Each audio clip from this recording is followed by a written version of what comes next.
चलिए ध्यान दीजिए, कल के क्लास में यानी पिछले क्लास में हम लोग आपको लॉग टेबल पढ़ा दिए थे। नहीं, लॉग टेबल कैसे देखते हैं इसके बारे में हम लोग पिछले क्लास में आपको पढ़ा दिए थे। ध्यान रखना, लॉग टेबल का इस चैप्टर में यूज आएगा। बहुत सारे ऐसे क्वेश्चन है जिनका यूज हम लोग को जिसमें हम लोग का लॉग टेबल का यूज आएगा, ध्यान रखना है। अब ध्यान दिया जाए, देखो तो हम लोग बताए थे किसी भी अभिक्रिया का जो दर होता है, किसी भी अभिक्रिया का जो दर होता है वो निकालने के लिए हम लोग एक पढ़े थे वेग नियम समीकरण। नहीं तो वेग नियम समीकरण में तुम याद करो तो तुमको कुछ ऐसे बताया गया था, आर बराबर के ए का पावर अल्फा और बी का पावर बीटा, यही बताया गया था।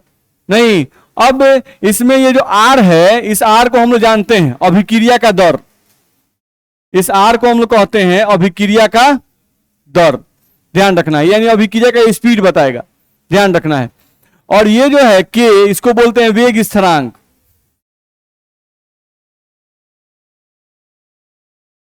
ये आपका वेग स्थिरांक है। नहीं, जिसको इंग्लिश में कहते हैं रेट कांस्टेंट, रेट कांस्टेंट, ध्यान रखना है। अब ये हो गया आर का मतलब अभिक्रिया का दर, के का मतलब हो गया वेग स्थिरांक यानी कि रेट कांस्टेंट हो गया। नहीं, और ये दोनों क्या है, अभिकारक की सांद्रता, ये दोनों क्या है,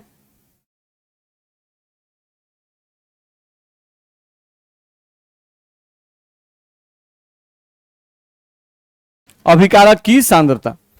अब हम लोग को यहां से पूछा जा रहा है कि भाई जो ये के है, इस के का परिभाषा बताइए, यानी जो वेग स्थिरांक है, इस वेग स्थिरांक का परिभाषा हम लोग को बताना है कि वेग स्थिरांक का परिभाषा क्या होगा। नहीं तो समझते हैं, देखो तो रेट कांस्टेंट, जिसको हिंदी में हम लोग क्या कह रहे थे अभी, वेग स्थिरांक, ध्यान रखना है, जिसको दर्शाया जाता है के से।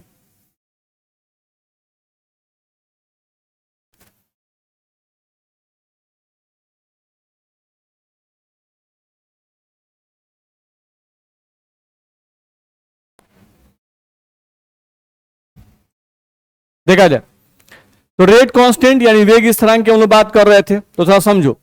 हम लोग को अभी पढ़ाया गया आर बराबर के ए का पावर अल्फा और यहां से पढ़ाया गया बी का पावर बीटा, ठीक है। अच्छा बताओ, यदि अभिकारक की सांद्रता 1 हो जाए, यानी ए का वैल्यू 1 हो जाए, 1 मोल पर लीटर, ठीक है, तथा जो बी है इसका वैल्यू भी हो जाए 1 मोल पर लीटर, ठीक, इसका मान भी 1, इसका मान भी 1, तो चलो रखेंगे आर बराबर के, ए का मान 1 हो गया, 1 का पावर अल्फा, बी का मान भी 1 हो गया तो 1 का पावर बीटा, तो चलो आर बराबर क्या आ जाएगा के, क्योंकि 1 का पावर अल्फा तो 1 आएगा, 1 का पावर कुछ भी करेंगे तो 1 आएगा। नहीं तो यहां से आ गया आर बराबर क्या आ गया के। यानी अगर देखा जाए तो ये जो वेग स्थिरांक है, ये जो वेग स्थिरांक हम लिख रहे हैं, ये वेग स्थिरांक बराबर किसके है, अभिक्रिया के दर के बराबर है। आर का मतलब अभिक्रिया का दर, के का मतलब है वेग स्थिरांक, दोनों क्या है, बराबर है। तो ये दोनों बराबर, यानी कोई कह रहा है कि वेग स्थिरांक क्या है, परिभाषा मतलब होता है कि वेग स्थिरांक क्या है बताना है, तो वेग स्थिरांक अभिक्रिया का दर है। कब, जब अभिकारक की सांद्रता 1 होगी तब। यहां अभिकारक की सांद्रता यही ना, ये क्या है, ये क्या है, अभिकारक। अब ब्रैकेट में लिखे हैं तो इसका मतलब क्या, अभिकारक की सांद्रता, तो यहां अभिकारक की सांद्रता कितनी है 1, यहां अभिकारक सांद्रता कितनी है 1। नहीं तो जब अभिकारक की सांद्रता एक होती है, जब अभिकारक की सांद्रता 1 होती है, उस समय जो अभिक्रिया का दर होता है उसी को वेग स्थिरांक कहते हैं, बोल सकते हैं। नहीं, जिस समय अभिकारक की सांद्रता 1 होती है उस समय जो अभिक्रिया का दर होता है उसी दर को हम लोग क्या कहते हैं, वेग स्थिरांक। तो इसी को परिभाषा के रूप में बुक में ऐसे लिखा जाता है, परिभाषा के रूप में लिखा जाता है कि अभिकारक के इकाई सांद्रता पर, अभिकारक के इकाई सांद्रता पर अभिक्रिया का जो वेग होता है उसी वेग को वेग स्थिरांक कहते हैं। ऐसा बोले तो परिभाषा में दिक्कत है नहीं। हम यहां से क्या बोल रहे हैं, अगर वेग स्थिरांक का परिभाषा लिखना हुआ तो हम लोग बोल रहे हैं अभिकारक के अभिकारक के इकाई सांद्रण पर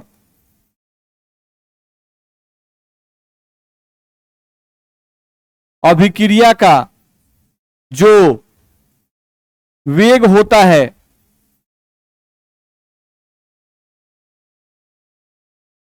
उसी वेग को क्या कहते हैं जी,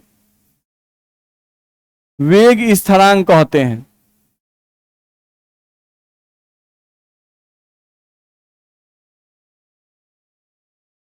बोलो दिक्कत है नहीं? तो वेग स्थिरांक का परिभाषा कोई पूछेगा तो बता दिएगा, नहीं बता दीजिएगा? दिक्कत है किसी को? चलो अब आगे बढ़े। देखो तो अगला लिखा हुआ है कैरेक्टरिस्टिक्स ऑफ रेट कांस्टेंट। नहीं तो कैरेक्टरिस्टिक्स ऑफ रेट कांस्टेंट को हिंदी में क्या बोलेंगे? वेग स्थिरांक के गुण।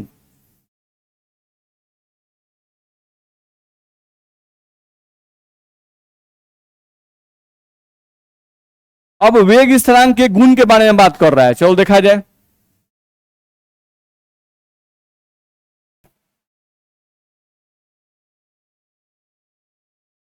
तो पहला गुण ध्यान रखना है, वेग स्थिरांक एक्चुअली क्या है? अभिक्रिया का दर है। नहीं तो ये बताओ कि जितनी भी अभिक्रियाएं होती हैं सभी का दर समान होता है कि अलग अलग? अलग अलग होता है। नहीं अलग अलग अभिक्रिया का दर क्या होता है? अलग अलग। तो अलग अलग अभिक्रिया के लिए वेग स्थिरांक का मान एक होगा कि अलग अलग होगा? अलग अलग होगा। तो पहला पॉइंट कि अलग अलग अभिक्रिया के लिए अलग अलग अभिक्रिया के लिए वेग स्थिरांक का मान, अलग अलग अभिक्रिया के लिए वेग स्थिरांक का मान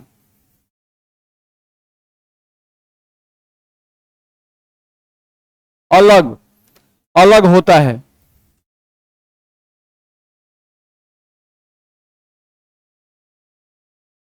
ध्यान रखना है, अलग अलग अभिक्रिया के लिए वेग स्थिरांक का मान क्या होता है?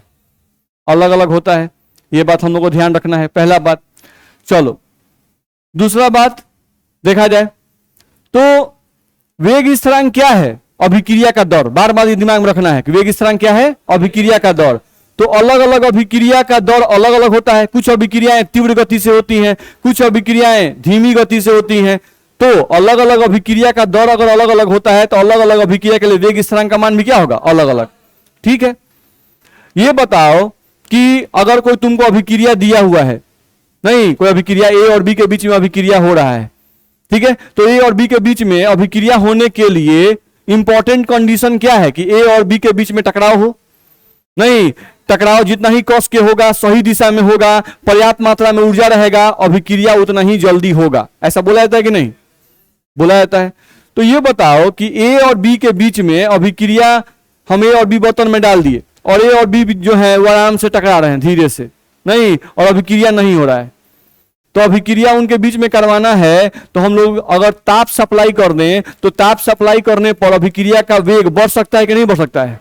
बढ़ सकता है। उनके बीच में टकराव बढ़ जाएगा। नहीं जब अभिक्रिया अभिकारकों के बीच में टकराव बढ़ेगा तो अभिक्रिया का दर भी क्या होगा? बढ़ जाएगा। ऐसा होगा कि नहीं होगा? होगा। तुम खुद सोचो अपने ऊपर। नहीं कि तुम लोग एक अभिकारक हो गए और एक अभिकारक पढ़ाई हो गया, नहीं तुम दोनों के बीच में अट्रैक्शन बहुत कम है, तुम लोग पढ़ना नहीं चाहते हो, नहीं तो टीचर क्या सप्लाई करता है? ताप सप्लाई करता है, डंडा से तुम लोग को गर्म करता है। जब डंडा से गर्म करता है तो पढ़ाई के प्रति तुम लोग का जो अट्रैक्शन है, जो टकराव है, वो थोड़ा सा बढ़ जाता है कि नहीं बढ़ जाता है? बढ़ जाता है। तो बिल्कुल यहां भी वही कहानी है। तो ताप बढ़ाने पर अभिक्रिया का दर बढ़ जाता है, तो ताप बढ़ाने पर वेग स्थिरांक का मान भी क्या होगा? बढ़ जाएगा। ध्यान रखना है। तो ताप बढ़ाने पर एक ही अभिक्रिया के लिए, नहीं शुरू में ए और बी के बीच का रिएक्शन हो रहा है 25 डिग्री सेल्सियस ताप पर, नहीं, हम यहां लिख रहे हैं कि शुरू में A प्लस बी के बीच का अभिक्रिया हो रहा है और यहां C बन रहा है। नहीं, कितना टेम्परेचर पर? 25 डिग्री सेल्सियस पर। तो उस समय इसका वेग स्थिरांक का मान K1 है। कितना है? K1। अब देख लो, सेम अभिक्रिया है, A प्लस बी सेम अभिक्रिया लिखे हैं, ध्यान रखना है। और इससे आपका बन भी रहा है सेम प्रोडक्ट। नहीं, लेकिन यहां पर टेम्परेचर हम लोग कर दिए 50 डिग्री सेल्सियस, बढ़ा दिए, तो वेग स्थिरांक का मान K1 है, K2 हो जाएगा? K2 हो जाएगा, क्योंकि अभिक्रिया का दर बदल जाएगा ताप बदलने से। तो अगर अभिक्रिया का दर बदलेगा तो वेग स्थिरांक का मान भी बदल जाएगा, ध्यान रखना है। अब बताओ, ताप बढ़ गया तो K1 और K2 में किसका मान ज्यादा? K2 का मान ज्यादा, K1 का मान कम, ध्यान रखना है। तो यहां से हम लोग पॉइंट लिख सकते हैं, क्या लिख सकते हैं कि एक ही अभिक्रिया के लिए,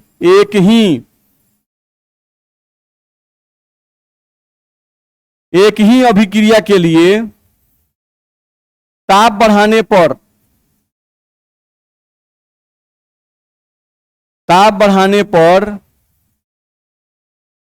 वेग स्थिरांक का मान बदल जाता है।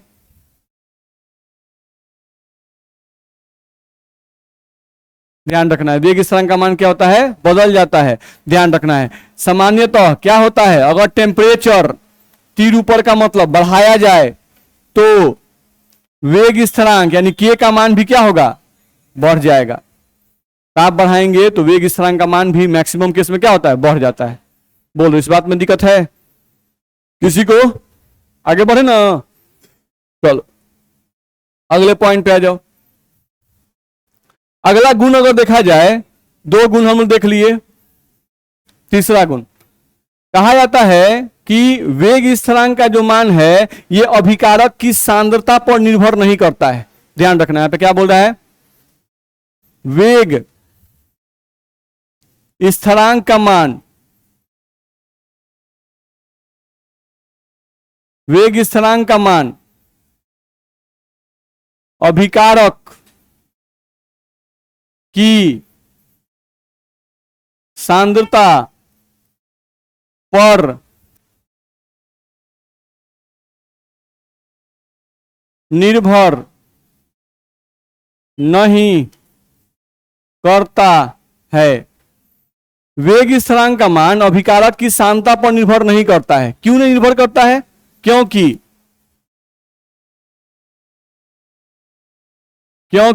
वेग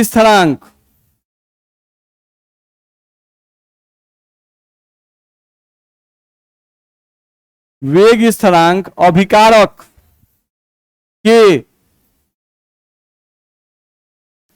इकाई सांद्रण के लिए परिभाषित है।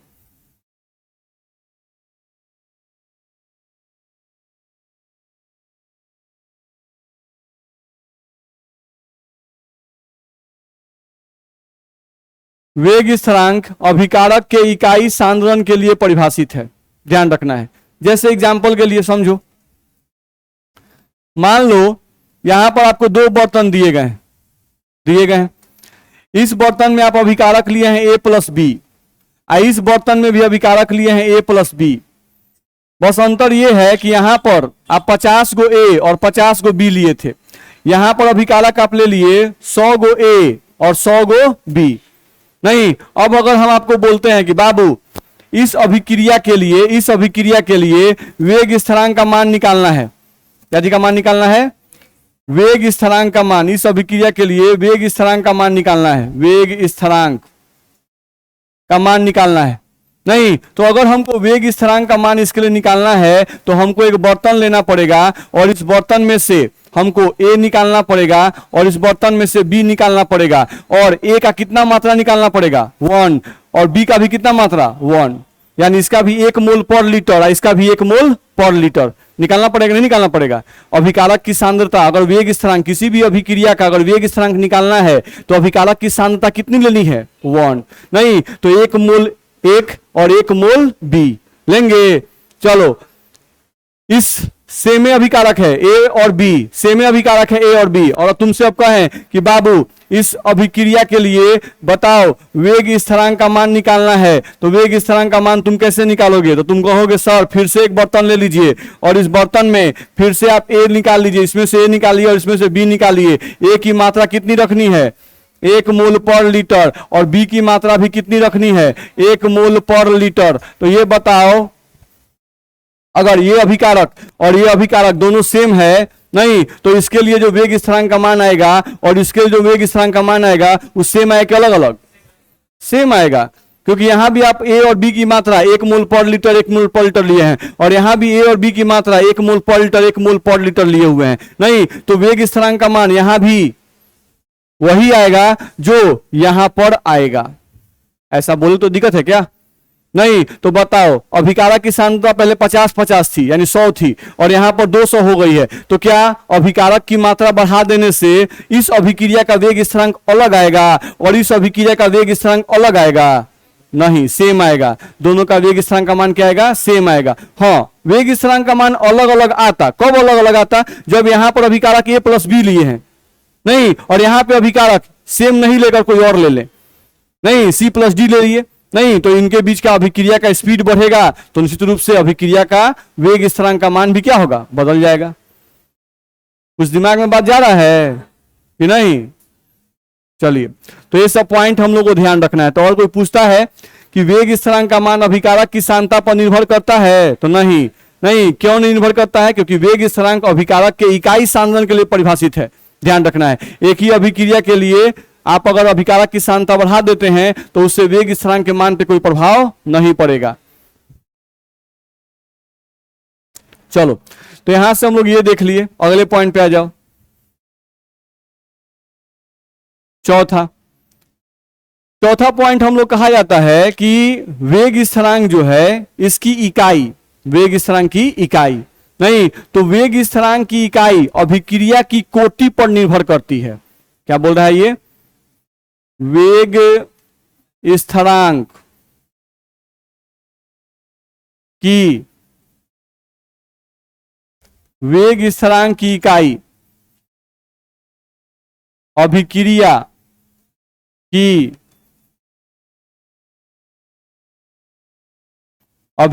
की कोटि पर, अभिक्रिया की कोटि पर निर्भर करती है। वेग स्थिरांक की इकाई अभिक्रिया की कोटि पर निर्भर करती है।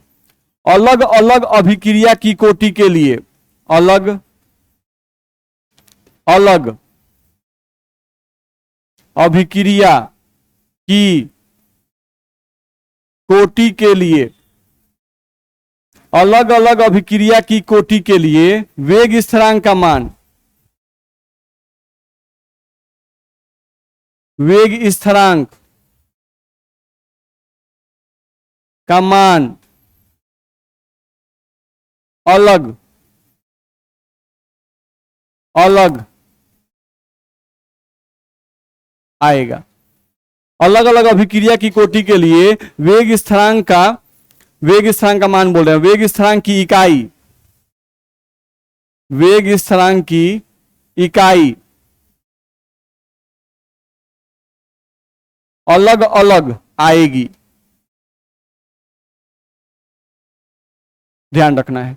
नहीं, अब हम लोग को ध्यान रखना है कि भाई अभिक्रिया की कोटि क्या है, एक नया टर्म आ गया। नहीं, वेग स्थिरांक के यूनिट का बात कर रहा है कि वेग स्थिरांक की इकाई क्या होगी, तो ये बोल रहा है कि वेग स्थिरांक की इकाई अभिक्रिया की कोटि पर निर्भर करती है। अलग अलग अभिक्रिया की कोटि के लिए वेग स्थिरांक की इकाई का मान क्या होगा? अलग अलग। नहीं, तो सवाल उठता है कि सर अभिक्रिया की कोटि क्या है? नहीं, ऑर्डर ऑफ रिएक्शन क्या है? तो समझा जाए उसको, ऑर्डर ऑफ रिएक्शन को देखा जाए। अगला टर्म हम लोग को आता है ऑर्डर ऑफ रिएक्शन, जिसको हिंदी में कहते हैं अभिक्रिया की कोटि।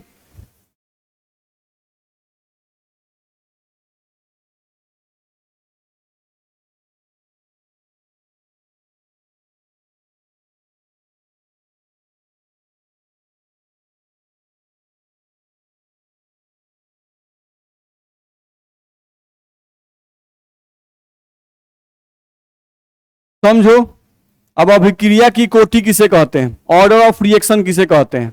तो बहुत सिंपल है, हम लोग अभिक्रिया के लिए प्रायोगिक वेग नियम समीकरण लिखे थे, R बराबर के कॉन्सेंट्रेशन ऑफ A का पावर अल्फा और B का पावर क्या लिखे थे, बीटा। ऐसा लिखे थे कि नहीं लिखे थे? लिखे थे। नहीं, तो हमको ध्यान रखना है, अगर इसको बोलते हैं हम लोग, इसको बोलते हैं वेग नियम समीकरण। इस समीकरण को क्या बोलते हैं? वेग नियम समीकरण। ध्यान रखना है, ठीक है। अब इस वेग नियम समीकरण हमको कोई दिया हुआ है, कोई वेग नियम समीकरण आपको दे दिया हुआ है, ये दिया हुआ है, ध्यान रखना है, ठीक है। तो इस वेग नियम समीकरण के आधार पर अगर कोई आपसे पूछता है कि बाबू यहां पर अभिक्रिया की कोटि बताओ, तो यहां से आपको अभिक्रिया की कोटि बताने के लिए कुछ नहीं करना है, जो अभिकारक के सांद्रण का जो पावर है, इन पावर्स को जोड़ देना है, अल्फा प्लस बीटा। नहीं, तो ये अल्फा प्लस बीटा अगर आप जोड़ देते हैं तो वही अभिक्रिया की कोटि हो जाती है, ध्यान रखना है। यानी कि अगर अभिक्रिया की कोटि का कोई परिभाषा पूछता है तो हम परिभाषा आसानी से दे सकते हैं। नहीं, क्या देंगे? तो वेग नियम समीकरण में, वेग नियम समीकरण में अभिकारकों के घातों, अभिकारकों के सांद्रण के घातों के योगफल को ही अभिक्रिया की कोटि कहते हैं। दिक्कत है, sum of power of concentration of reactant, sum मतलब जोड़, power of concentration of reactant is called as order of reaction, ध्यान रखना है। नहीं, तो हम यहां बोल रहे हैं वेग नियम समीकरण, वेग नियम समीकरण में अभिकारकों, अभिकारकों के सांद्रण, अभिकारक के सांद्रणों के घातों का योगफल ही अभिक्रिया की कोटि कहलाता है, अभिक्रिया की कोटि कहलाता है, ध्यान रखना है। तो वेग नियम समीकरण में अभिकारकों के सांद्रणों के घातों का योगफल ही क्या कहलाता है? अभिक्रिया की कोटि कहलाता है, ध्यान रखना है। तो ये पॉइंट हम लोग को ध्यान रखना होगा, इतना में दिक्कत है नहीं। अब कभी कभी ये पूछता है कि भाई वेग नियम समीकरण दिया हुआ है, नहीं तो ए के सापेक्ष में अभिक्रिया की कोटि बताओ तो अल्फा, बी के सापेक्ष में अभिक्रिया की कोटि बताओ तो बीटा, नहीं और पूरे अभिक्रिया की कोटि बताओ तो अल्फा प्लस बीटा, ध्यान रखना है। बोल सकते हैं कि नहीं? तो यहां से ध्यान रखना है, कोई बोल दिया कि भाई ए के सापेक्ष में,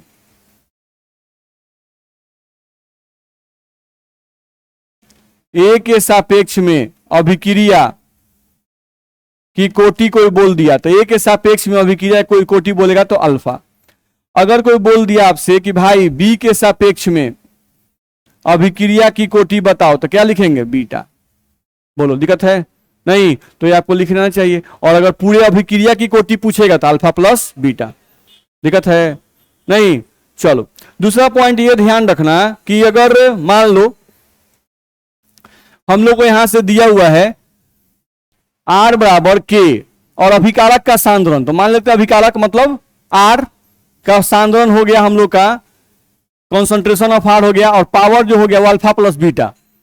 मान लो अल्फा प्लस बीटा को हम क्या मान लिए? N। क्या मान लिए? N। नहीं, ये अभिकारक का सांद्रण है, ये अभिक्रिया का दर है, नहीं और ये N क्या है? अभिक्रिया की कोटि।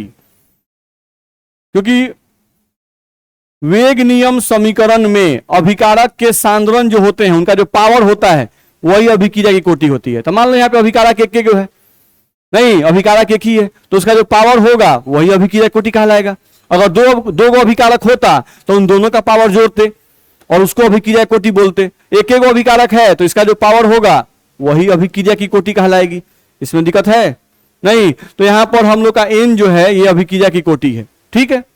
चलो, अभिक्रिया की कोटि एक्चुअली बताती क्या है? अभिक्रिया की कोटि हमें क्या बताती है?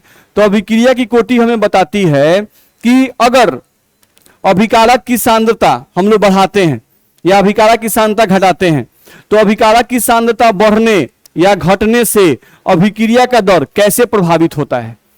नहीं, अभिकारक की सांद्रता बढ़ने या घटने से अभिक्रिया का दर किस प्रकार प्रभावित होता है, इसकी जानकारी कौन देता है? अभिक्रिया की कोटि। नहीं, तो उसी बात को हम यहां लिख रहे हैं कि अभिकारक की सांद्रता, अभिकारक की सांद्रता बढ़ने या घटने से अभिक्रिया का दर, घटने से अभिक्रिया का दर किस प्रकार प्रभावित होता है, अभिक्रिया का दर किस प्रकार प्रभावित होता है, किस प्रकार प्रभावित होता है, इसकी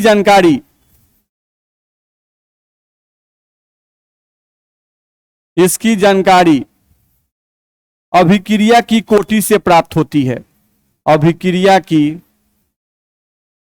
कोटि से प्राप्त होती है। ध्यान रखना है। तो अभिकारक की सांद्रता बढ़ने या घटने से अभिक्रिया का दर किस प्रकार प्रभावित होता है, इसकी जानकारी अभिक्रिया की कोटि से प्राप्त होती है। जैसे एग्जाम्पल समझो, मान लो तुमको दे दिया गया, नहीं कोई रिएक्शन दे दिया तुमको यहां पर 2A प्लस बी, और 2A प्लस बी से तुम्हारा मान लो यहां पे बन रहा है C, 2A प्लस बी से तुम्हारा बन क्या रहा है? C। मान लो कोई अभिक्रिया दे दिया, नहीं, और इस अभिक्रिया के लिए तुमको समीकरण दे दिया R बराबर K कंसंट्रेशन ऑफ A का पावर 1 और कंसंट्रेशन ऑफ B का पावर 2 दे दिया। दिक्कत है, ये पावर जो है, ये पावर कहां से मिलता है?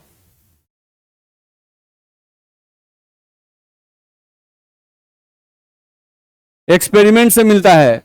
अरे गधा, सब पिछले क्लास में 3-4 क्वेश्चनों बनाए थे, नहीं बनाए थे, और ये साफ साफ लिखे थे कि अभिकारक के सांद्रण का जो पावर होता है अल्फा और बीटा, इसका मान एक्सपेरिमेंट से निकलता है, नहीं इसका मान अभिक्रिया को देखकर नहीं निकाला जा सकता है, नहीं। और उस पर आधारित क्वेश्चन करवाए थे जिसमें लिखा था एक्सपेरिमेंट नंबर 1, 2, 3, 4, आ समीकरण, पहला समीकरण दूसरा समीकरण बना के फिर 1 डिवाइडेड बाई 2 काटे थे, अल्फा का मान निकाले थे। कुछ याद आ रहा है? हैं? बहुत गधा है, उसको याद नहीं आ रहा है। कुछ हुआ था, इतना ना मेमोरी पावर, डिलीटिंग पावर, इतना ना स्पीड है ना पढ़ाई वाला, नहीं आज पढ़े आधा घंटा बाद पूछिए ना, नहीं सब डिलीट उलीट करके साफ रखा हुआ है, नहीं काहे भाई, तो जितना कचरा है उसको माथा में घुसाना है, गधा सब। तो यहां पर पावर 1 पावर 2, नहीं ये पावर कैसे मिलता है? By experiment. चलो अब R बराबर K, A का पावर 1 B का पावर 2 दिया हुआ है। अब मान लो तुमको कोई कह दिया, यहां पे कह दिया कि यदि A की मात्रा 2 गुनी कर दी जाए, यदि A की मात्रा 2 गुनी कर दी जाए तथा B की मात्रा भी 2 गुनी कर दी जाए, तो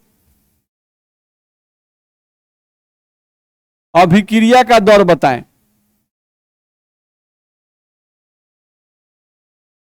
यही बोल रहा है। तो कुछ करना है हमको, सिंपली इसको क्या मान लेना है? R1, और हमको निकालना क्या है? R2।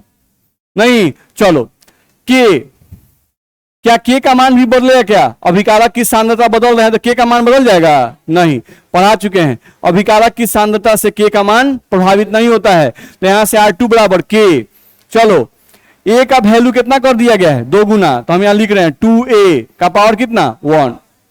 फिर B का मात्रा भी 2 गुना कर दिया गया, तो 2B का पावर कितना? 2। अब यहां से R2 का मान निकाल रहे हैं, तो R2 बराबर K। ये बताओ कितना आ जाएगा?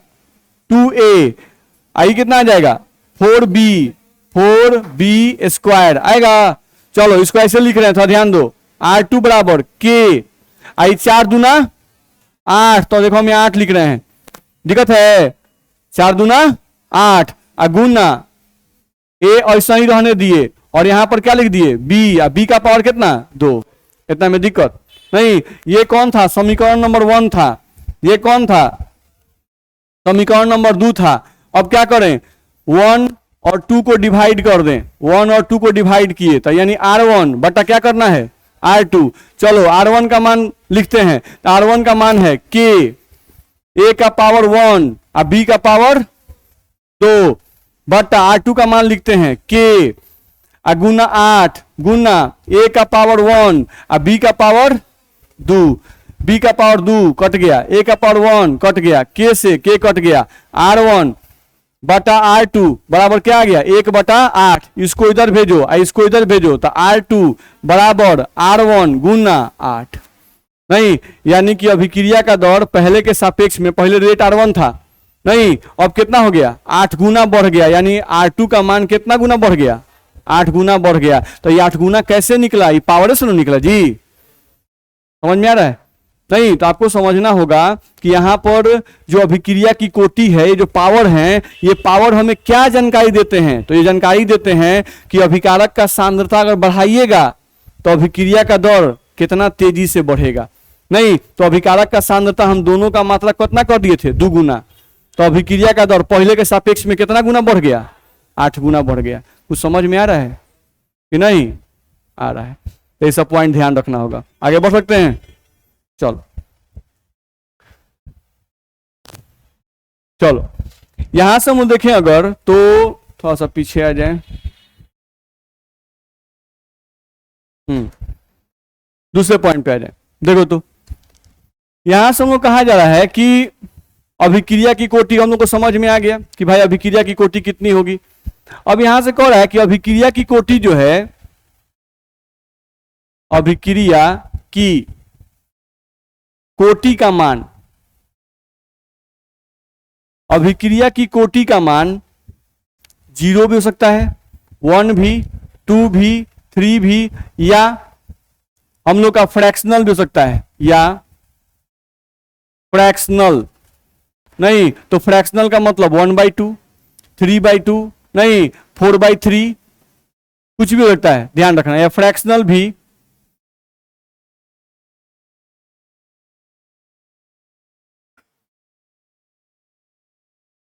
बोलो दिक्कत है नहीं, तो अभिक्रिया की कोटि का मान 0 भी हो सकता है, 1 भी हो सकता है, 2 भी, 3 भी, या फ्रैक्शनल भी हो सकता है।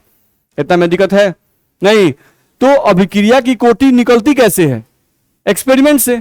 कोटि का मतलब क्या, अभिकारक के सांद्रण का पावर, तो अभिकारक के सांद्रण का पावर हम लोग एक्सपेरिमेंट से निकालते हैं, ध्यान रखना है। नहीं तो वैल्यू कुछ भी हो सकता है, 0, 1, 2, 3 या फ्रैक्शनल कुछ भी वैल्यू आ सकता है, ध्यान रखना है। हाँ ये हम लोग निकाल सकते हैं, और ये कैसे निकलता है बाय एक्सपेरिमेंट, ध्यान रखना है। तो अगर एग्जाम देखा जाए तो हम लोग के एग्जाम में क्या होता है कि 0 ऑर्डर रिएक्शन का एग्जाम्पल पूछ देता है कि शून्य कोटि अभिक्रिया का एक उदाहरण दे। नहीं तो उस उदाहरण को हम लोग को याद करना पड़ेगा कि भाई कौन सी अभिक्रिया है जो शून्य कोटि की है। प्रथम कोटि अभिक्रिया का उदाहरण दे तो वो उदाहरण आपको याद करना पड़ेगा, क्योंकि अभिक्रिया को देखकर हम अभिक्रिया की कोटि को नहीं बता सकते हैं। नहीं तो हमको अभिक्रिया की कोटि के लिए उदाहरण याद करना पड़ेगा कि नहीं करना पड़ेगा, करना पड़ेगा, ध्यान रखना है। नहीं तो चलो बारी बारी से एग्जाम्पल सब देखते हैं हम लोग।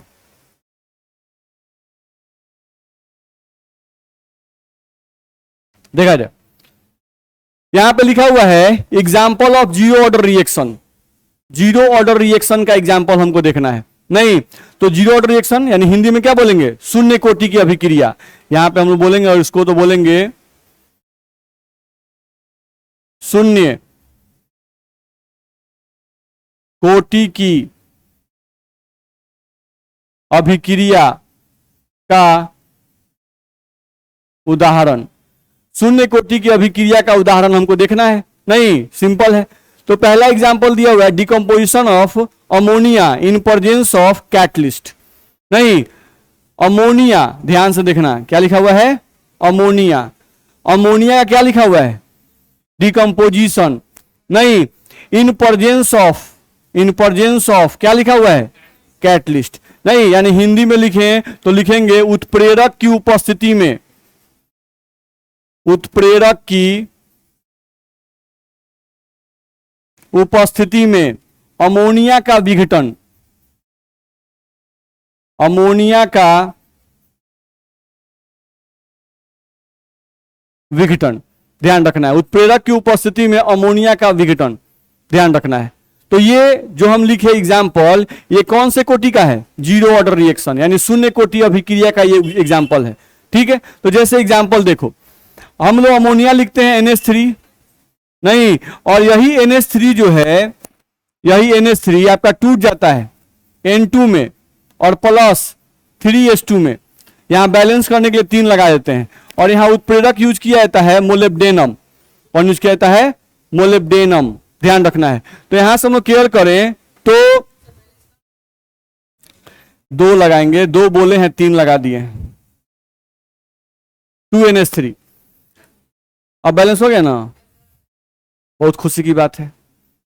नहीं देखिए तो तनियो मुझे सर गल दे, सर क्या हो रहा है, यही सब करते हैं बताइए। नहीं, सर जब उतरते हैं, चलो सुनाओ तो, याद किया है? नहीं सर, याद किया है? बताओ तो, ये वाला बताओ, वो वाला बताओ। नहीं तो कोनो याद नहीं है, कोनो एक का दुका बताएगा। सर का गलती हो ना, सर क्या लिख रहे हैं देखिए ठीक से। चलिए 2NH3 N2 प्लस 3H2 में टूट गया। तो हम लोग को ध्यान रखना है उत्प्रेरक की उपस्थिति में अमोनिया का विघटन, ध्यान रखना है। तो अमोनिया आप एक बर्तन में ले लीजिए, नहीं एक बर्तन में अमोनिया आप ले लीजिए, और अमोनिया अगर बर्तन में हम लोग ले लिए हुए हैं, नहीं तो अमोनिया अपने मन से N2 और H2 में नहीं टूटता है। अमोनिया अपने मन से N2 और H2 में नहीं टूटता है। लेकिन अगर हम ये उत्प्रेरक डालना शुरू करते हैं तो ये उत्प्रेरक अमोनिया को तोड़ देता है N2 और H2 में। यानी अभिक्रिया का जो दर है, इस अभिक्रिया का दर एक्चुअली निर्भर किस पे कर रहा है? एमओ पर, उत्प्रेरक पर निर्भर कर रहा है, अभिकारक पर निर्भर नहीं कर रहा है। नहीं तो हम लोग पढ़ क्या रहे हैं? शून्य कोटि। तो शून्य कोटि का मतलब हुआ कि एक ऐसा अभिक्रिया जिसमें अभिक्रिया का दर अभिकारक की मात्रा पर निर्भर नहीं करता है। यानी सोचो, इसका तुम लिखोगे रेट ऑफ रिएक्शन, तो रेट ऑफ फॉर्मूला क्या आएगा? R बराबर K, और अभिकारक, तो अभिकारक कौन है? NH3। नहीं, यहां NH3 बोल रहा है कि ये शून्य कोटि का एग्जाम्पल है, तो पावर कितना दे? 0। तो बताओ इसको सॉल्व करके हमको क्या आएगा? R बराबर K आएगा। तो ये बताओ क्या अभिक्रिया का दर अभिकारक की सांद्रता पर निर्भर कर रहा है? नहीं। तो शून्य कोटि का मतलब होता है कि एक ऐसी अभिक्रिया जिसमें अभिक्रिया का दर अभिकारक की सांद्रता पर निर्भर नहीं करता है, नहीं किसी और चीज पर निर्भर करता है। जैसे इस अभिक्रिया में अभिक्रिया किस पे निर्भर कर रहा है? उत्प्रेरक पर। ध्यान रखना, उत्प्रेरक नहीं डालिएगा तो अमोनिया का विघटन होगा ही नहीं। ध्यान रखना, कितना हुआ आप अभिकारक डाल दीजिए।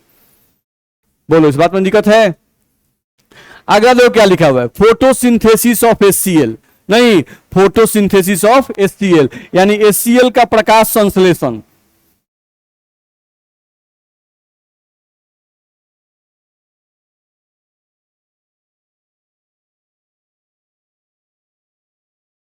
लिख दिए।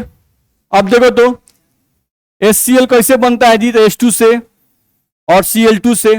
H2 और Cl2 जब मिलते हैं तो हम लोग क्या बनता है? 2HCl बन जाता है। ध्यान रखना है। अब ये अभिक्रिया दे दिया है, एक बर्तन में आप H2 ले लिए, एक बर्तन में Cl2 ले लीजिए। बर्तन में कितना भी H2 डाल दीजिए, कितना भी Cl2 डाल दीजिए, इनके बीच में अभिक्रिया नहीं होगा, इनके बीच में अभिक्रिया नहीं होगा। अगर इनके बीच में अभिक्रिया करना है तो आपको प्रकाश ऊर्जा डालना पड़ेगा। कौन सा ऊर्जा? प्रकाश ऊर्जा डालना पड़ेगा। प्रकाश ऊर्जा जितना ही ज्यादा डालिएगा H2 और Cl2 के बीच का अभिक्रिया उतना ही तेजी में होने लगेगा। तो बताइए, यहां पर अभिक्रिया का दर प्रकाश ऊर्जा पर निर्भर कर रहा है कि H2 और Cl2 की मात्रा पर निर्भर कर रहा है? प्रकाश ऊर्जा की मात्रा पर निर्भर करेगा। तो ये बताओ कि यहां रेट ऑफ रिएक्शन लिखेंगे R बराबर K, तो H2 का पावर क्या लिखेंगे? 0, और Cl2 का पावर भी क्या लिखेंगे? 0, क्योंकि इन पर अभिक्रिया का दर निर्भर नहीं कर रहा है। ऐसा बोलने तो दिक्कत है किसी को? समझ में आ रहा है? तो कुछ ऐसे अभिक्रिया हैं जिसमें अभिक्रिया की मात्रा पर अभिक्रिया का दर निर्भर नहीं करता है, तो उसी टाइप का यह अभिक्रिया है। चलो अगले पॉइंट पे आ जाओ। अगला लिखा हुआ है example of first order reaction. नहीं, तो फर्स्ट ऑर्डर रिएक्शन का मतलब हुआ कि प्रथम कोटि की अभिक्रिया। प्रथम कोटि की अभिक्रिया। अब प्रथम कोटि की अभिक्रिया जो है उसका उदाहरण देखना है, नहीं कि भाई प्रथम कोटि अभिक्रिया का उदाहरण क्या है, ध्यान रखना है। तो लिखा हुआ है डिकम्पोजिशन ऑफ अमोनियम नाइट्रेट, नहीं यानी कि अमोनियम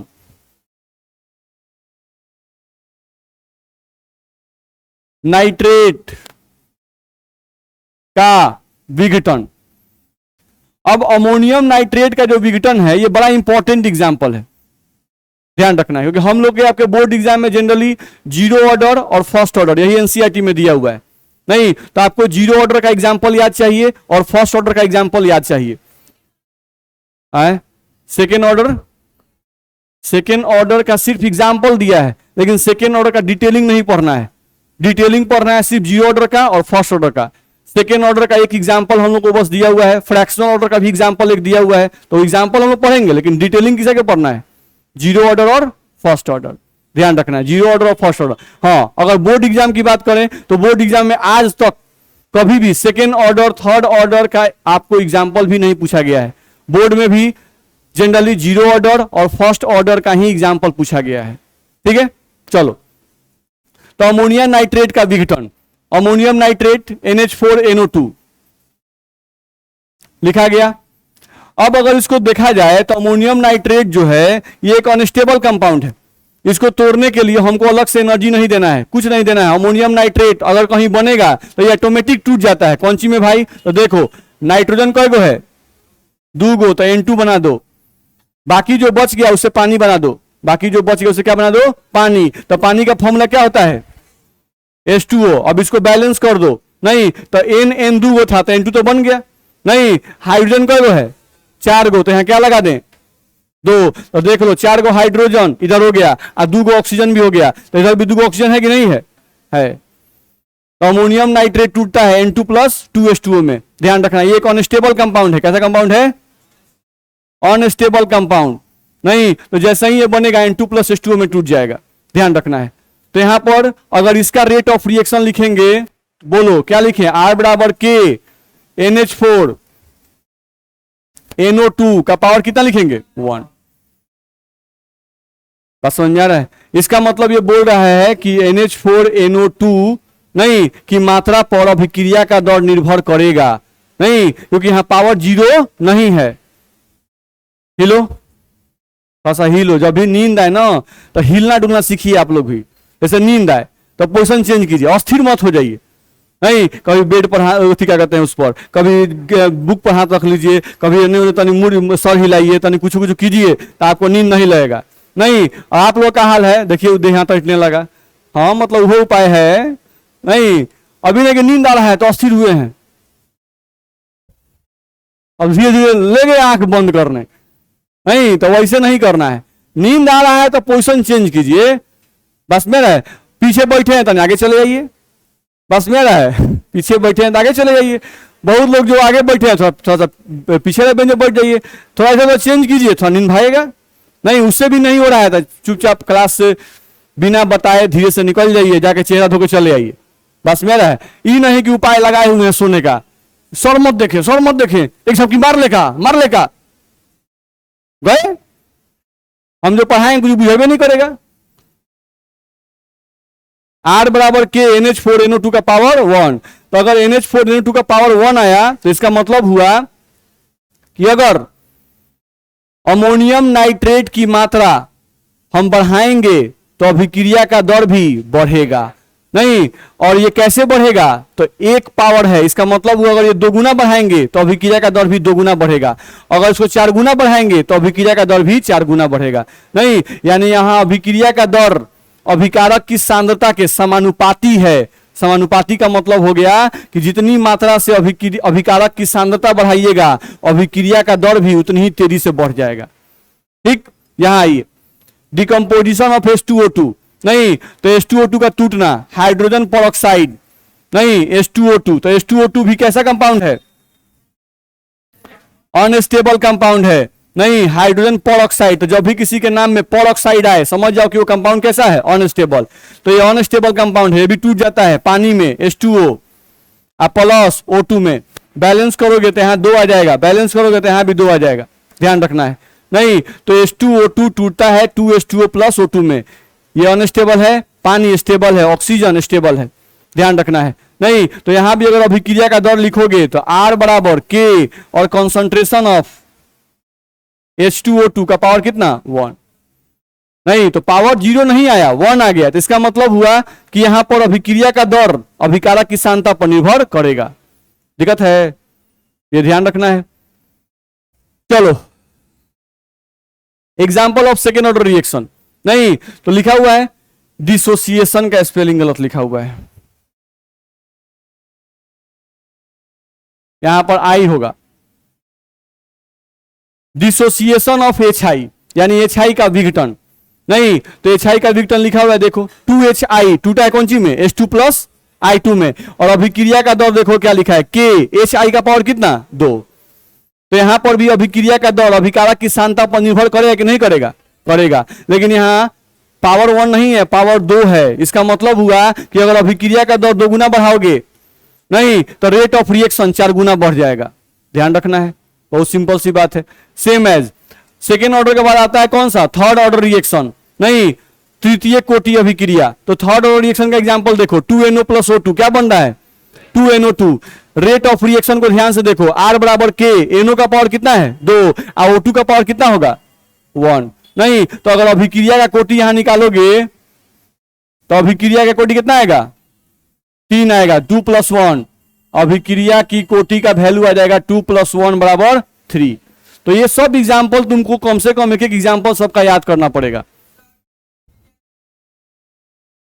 है। क्या चीज का, अरे बहुत सारा एग्जाम्पल होगा, शून्य कोटि अभिक्रिया का बहुत सारा एग्जाम्पल होगा, प्रथम कोटि का बहुत सारा एग्जाम्पल होगा। नहीं लेकिन क्या कहा जा रहा है कि इन एग्जाम्पल्स को याद करना पड़ता है। तो जिन एग्जाम्पल्स को याद करना पड़ता है उनकी संख्या अगर बहुत ज्यादा कर दी जाए तो याद कर पाइएगा, नहीं कर पाइएगा। बस में है मैथ का क्वेश्चन आपको दिया जाता है कि 200 क्वेश्चन बना लो, क्या है आपको जोर सिखा दिया गया 2 + 2 बराबर 4, तो 5 + 2 लोगे तो आप लिख दीजिएगा 7, कॉन्सेप्ट है। नहीं लेकिन ये एक्सपेरिमेंटल है कि भाई अभिक्रिया की कोटि का मान एक्सपेरिमेंट से निकलता है। नहीं तो हम अगर लिख देंगे 50 को, शून्य कोटि का 50 अभिक्रिया होता है लो, प्रथम कोटि का 1000 अभिक्रिया होता है लो, याद करो, याद होगा, काम भर याद करना है। बुक वाला समझता है कि दिमाग का लेवल कितना है, नहीं बहुत चीज याद करना है। आप लोगों को कॉल का बात आज नहीं याद रहता है। नहीं तो अभिक्रिया कोटि का मान कितना 3। अब एक है वो एग्जाम्पल नहीं है, इसका बहुत सारा एग्जाम्पल होगा, लेकिन आपको एक एक एग्जाम्पल कम से कम याद करना है, ध्यान रखना है, इतना में दिक्कत। चलिए अगला देखो यहां पर एग्जाम्पल ऑफ फ्रैक्शनल ऑर्डर। यहां देखो H2 + Br2 से 2HBr बन रहा है, H2 का पावर कितना है 1, कुछ नहीं दिया यानी पावर 1, यहां कितना है 1/2, जोड़ेंगे तो कितना आएगा 3/2। तो ऑर्डर क्या आ गया, फ्रैक्शनल आया कि नहीं आया, इतना में दिक्कत नहीं। तो आज के क्लास में हम लोग क्या क्या पढ़े, आज के क्लास में हम लोग पढ़े रेट कांस्टेंट K। नहीं K का परिभाषा, तो K का परिभाषा क्या पढ़ाया गया कि भाई अभिकारक की सांद्रता जब इकाई होती है उस समय जो अभिक्रिया का दर होता है उसी को क्या कहते हैं, वेग स्थिरांक कहते हैं, ये पढ़ाया गया। फिर वेग स्थिरांक का गुण बताए, तो उसे बताए कि अलग अलग अभिक्रिया के लिए वेग स्थिरांक का मान क्या होता है, अलग अलग होता है। एक ही अभिक्रिया के लिए वेग स्थिरांक का मान अलग हो सकता है अगर आप ताप बढ़ाइएगा तो। नहीं फिर आपको बताया गया कि वेग स्थिरांक का जो इकाई होता है वो अभिक्रिया की कोटि पर निर्भर करता है। फिर आपको बताया गया कि वेग स्थिरांक के जो मान है वो अभिकारक की सांद्रता पर निर्भर नहीं करता है, बताया गया ना। नहीं फिर आपको बताया गया कि अभिक्रिया की कोटि किसे कहते हैं, तो बताया गया कि वेग नियम समीकरण में अभिकारकों के सांद्रणों के जो घातों का योगफल होता है उसी को अभिक्रिया की कोटि कहते हैं, बताया गया ना। नहीं फिर हम लोग को बताया गया कि अभिक्रिया की कोटि हमें क्या बताती है, तो अभिक्रिया की कोटि हमें बताती है कि अगर अभिकारक की सांद्रता हम बढ़ाएंगे तो अभिक्रिया का दर कितनी मात्रा से प्रभावित होगा, इसकी जानकारी कौन देता है, अभिक्रिया की कोटि। नहीं अभिक्रिया की कोटि का मान कैसे निकलता है, एक्सपेरिमेंट के द्वारा। अभिक्रिया की कोटि नहीं का हम लोगों को एक एक एग्जाम्पल सबका याद करना था। जैसे शून्य कोटि अभिक्रिया, तो शून्य कोटि का अभिक्रिया का एग्जाम्पल था फोटोसिंथेसिस ऑफ HCl। नहीं H2 + Cl2 प्रकाश ऊर्जा की उपस्थिति में HCl बनाता है। यहां पर रेट ऑफ रिएक्शन R बराबर K, H2 का पावर 0, Cl2 का पावर 0। आया ना जी। तो एक एक एग्जांपल सबका ध्यान रखेंगे। वैसे ही प्रथम कोटि अभिक्रिया का decomposition of ammonium nitrite NH4NO2, नहीं टूट जाता है N2+2H2O में, तो वहां भी R बराबर K और NH4NO2 का पावर 1 आया कि नहीं आया। फिर सेकेंड ऑर्डर याद किए तो 2HI टूटता है H2+I2 में, तो R बराबर K, HI का पावर कितना 2। फिर क्या आया 2NO+O2 सेकेंड ऑर्डर रिएक्शन का, सॉरी थर्ड ऑर्डर का 2NO+O2, तो वहां पे R बराबर K, NO का पावर 2, O2 का पावर 1, नहीं। और लास्ट आया कौन फ्रैक्शनल ऑर्डर H2+Br2 से 2HBr बन रहा था, नहीं तो H2 का पावर हम लोग का 1 था और Br2 का पावर 1/2 था, तो वैल्यू कितना आ गया 3/2, याद होगा। तो ऐसा ही जब कहा जाता है कि बाबू पिछले क्लास में क्या पढ़ाए थे तुम सुनाओ, तो कैसे हम 2 मिनट सुना दिए, तो तेज विद्यार्थी का मतलब कैसे 2 मिनट सब सुना दीजिए बस। मेरा ऐसे ऐसे बच्चे हैं, आपको मिला देंगे हम, नहीं आप ही लोग के बैच से बहुत सारे बच्चे ऐसे थे, अब धीरे धीरे लेवल एकदम गिरता जा रहा है, स्टैंडर्ड गिर गया है, नहीं तो ऐसे ऐसे बच्चे हैं जिनको क्लास में खड़ा कर दीजिए और बोलिए कि बाबू केमिकल काइनेटिक्स पढ़ाई हो गया है, 2 घंटा में पूरा केमिकल काइनेटिक्स बोल देना है, बोल देगा, शुरू से स्टार्ट करेगा लास्ट तक एकदम धार बोलता जाएगा। न्यूमेरिकल से मतलब नहीं है, पॉइंट बोलता चला जाएगा, सब इंपॉर्टेंट पॉइंट। तो ऐसे ऐसे बच्चे हैं, और आप सोचिए आपसे आज पढ़ाया जाए कल पूछ दिया जाता, है बड़ा ही पूछता है, नहीं इस फेम लगे रहते हैं आप। स्ट्रेंथ बढ़ाइए नहीं तो कमजोर हो जाइएगा।